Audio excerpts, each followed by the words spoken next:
Konnichiwa, Jaya, nice day desu. So welcome to another episode in our series in conversational Japanese. Now this is part 18 and I would like to continue on from the last episode in the counting of numbers. Now if you recall, in our last episode we went all the way up to the number 10.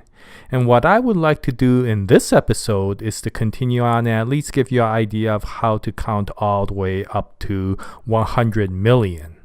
Now, as you can imagine, I'm not going to be going over each and every number up till then, but you don't have to at this level, just like in English, and I want to give you at least the basics so that you will be able to construct any number from 10 all the way up to 100 million. Now, if you recall in our last episode, we went all the way up from 0 to 10, and the numbers were 0 or re, 1, 2, 3, 4 or 5, 5, 6, 7 or 7, 8, 9, and 10. Now, if you don't remember all of these numbers by heart, then I would suggest that you go back to episode 17 and just review them until you get to the point that you are comfortable and remember which number goes with which translation. The reason for that is we will be using these numbers in this episode as well, and so it's best to actually have these comfortable before you move on to lesson 18. Now, before we go over the details of the counting in Japanese, I want to review how the mechanics of counting is done in English. And the reason for that is the Japanese is done basically in the same way. So if you understand the way the English numbers are counted, then it's really relatively straightforward to understand how it's done in Japanese. So as you know, the counting of numbers in English is done by the separation of numbers into set values, and these values are in the sets of ones, tens, hundreds, thousands, and millions. And of course, every number then has numbers in these values or sets depending upon what that number is, and they're arranged such that the larger numbers are always arranged before the smaller ones. So for example, if you were to be in the thousands, then you could say something like 1952, where the 900 is after the 1000, the 50 is after the hundreds, and the 2 is after the 50. And so it always goes from larger to smaller. Now, aside from this, the one other thing to remember is that all the multipliers for any set value is put in front of that set value. So for example, if you're saying 200, the 2 is always before the 100, not 102, but 200. And that's, of course, universal throughout the entire set values. So all the way up to 9,999,999, it's always that the multiplier is put before the actual unit or the set value itself. And so when we look at all of this in Japanese, just remember all of the way you do it in English, because as much as the translation is different, the way the numbers are arranged is basically the same as English. Okay, so with this said, let's go over the set values that are in Japanese. And you already know the set value for the tens, which is 10. For the hundreds, it's 100. For the thousands, it's 1000. For the 10,000s, which there actually is a set value for, which is different than, of course, in English, is man. And then the 100 millions is oku. So we'll go over each one of these once more. The number for the tens is 10, and it consists of the three letters ji, yu, and u. And of course, the u is smaller, so it combines with the G to make a J sound, and then of course with the U it becomes Ju. Now for the hundreds, it consists of three letters Hi, Ya, and Ku. And as you can see, the Ya is again smaller, which means it combines with the first letter Hi to make a Hya sound, and then with the Ku it becomes Hyaku. For the thousands, it consists of two letters Se and so that if you put it together, it's Seng. For the 10,000s, it consists of two letters Ma and so that if you put it together, it's Mang. And finally, for the 100 millions, it consists of two letters O and Ku, so that if you put it together, it's Oku. Now, as I mentioned before, the multipliers are always put in front of the set values, just like in English. So, for example, if it's 200, then the 2 is put in front of the 100. If it's 20, then the 2 is somewhat placed in front of the 10, although it sounds like a 20 instead of the 210. Now, in Japanese, it's a little bit easier because it is 210. And so, as you can see, it's ju, but if you remember, the number for 2 is ni. So if you put that together, 20 becomes niju. Okay, and so if you remember, the numbers were 1, 2, 3, 4, 5, 6, 7, 8, 9, 10. And the reason I use 4 instead of shi and 7 instead of shi is once you put these numbers in front of the set values, you always use the 4 rather than the shi and the 7 rather than the shi. So with that said, once more, it would be in the tens, 20, 30,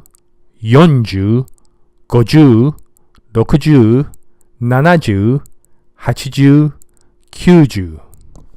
Now, for the ju, you don't have to put ichiju. It's just ju. Just like in English, you could say 100 and people understand what you're saying. You don't have to say 100. In the Japanese, you actually wouldn't put ichiju down or put ichi in front of the ju. You just say ju. So then, of course, if you remember, the smaller numbers come after the larger numbers. So, for example, the ones comes after the 10. So if you were to say 27, then you would say 27. Right? So shichi is 7, niju is 20, and so 27 becomes niju. Now, that's the same way as we keep on going up. So let's keep on going to the hundreds. It's 100, 200 for 200, 300 for 300, 400 for 400, 500 for 500, 600 for 600, 700 for 700, 800 for 800, 900 for 900, and then 1000 for 1000. So if you notice, there was a couple of changes in the pronunciation for the hundreds. So you had san, byaku. So instead of san hyaku, which it usually would be, since that's hard to pronounce, they changed the hyaku from byaku. So it's san byaku for 300. Now the same way for 600 as well as for 800, instead of saying hyaku, you will put a p on and it says pyaku. So it's ropyaku for 600 and hapyaku for 800. Now, those are the only peculiar numbers you have to remember. For all the other numbers counting up, they basically use those standard numbers that you put in front of the set values. So now we could go to the thousands. And so it's 1000 for 1000, 2000 for 2000, 3000 for 3000, 4000 for 4000, 5000 for 5000, 6000 for 6000, 7000 for 7000, 8000 for 8000, 9000 for 9000, and then man for 10,000. Now, if you notice, the set values after 10,000 jumps all the way up to 100 million. And the reason for that is the multipliers now used in front of 10,000s are numbers that go all the way up to 1,000. So in comparison, for example, in English, you would also say 999,000, where the multipliers up to 999 are put in front of the 1,000. So here, the multipliers put in front of the 10,000 set value go all the way up to the 1,000. So for example, if you wanted to say 100,000, that's 10 10,000s, so that would be juman. If you wanted to say 1,000,000, then that would be 110,000, so that would be hyakuman. And if you wanted to say 10 million, then of course that's 1,000 10,000, so it would be 1,000,000. And then finally, you go to the next unit in Japanese, which is 100 million, which is oku. So, of course, you do it in the same way where the multipliers go from the larger to the smaller number. So, if you wanted to say a number such as 99,990,000, then it would be 9,999 man in Japanese. So in the end, if you know the numbers that we covered in the previous lesson, which are the numbers from 0 to 10, 0, 1, 2, 3, 4, 5, 6, 7, 8, 9, 10. And then you know the set values all the way up to 100 million, 10, 100 for 100, 1000 for 1,000, man for 10,000, and oku for 100 million, then you could create any of the numbers between there all the way up to 100 million. Okay, so I hope you found this episode to be quite useful. That wraps it up for this episode. I hope you keep practicing on this so that you could count to relatively high numbers even in Japanese. And we'll continue on with this series in conversational Japanese. We thank you very much for watching this video. It's always a pleasure to make these videos for you. If you have any comments, please post them in the comments section below. Keep practicing, especially these counting. It may be a little awkward in the beginning, but I think with a little practice, you should be able to count to very high values.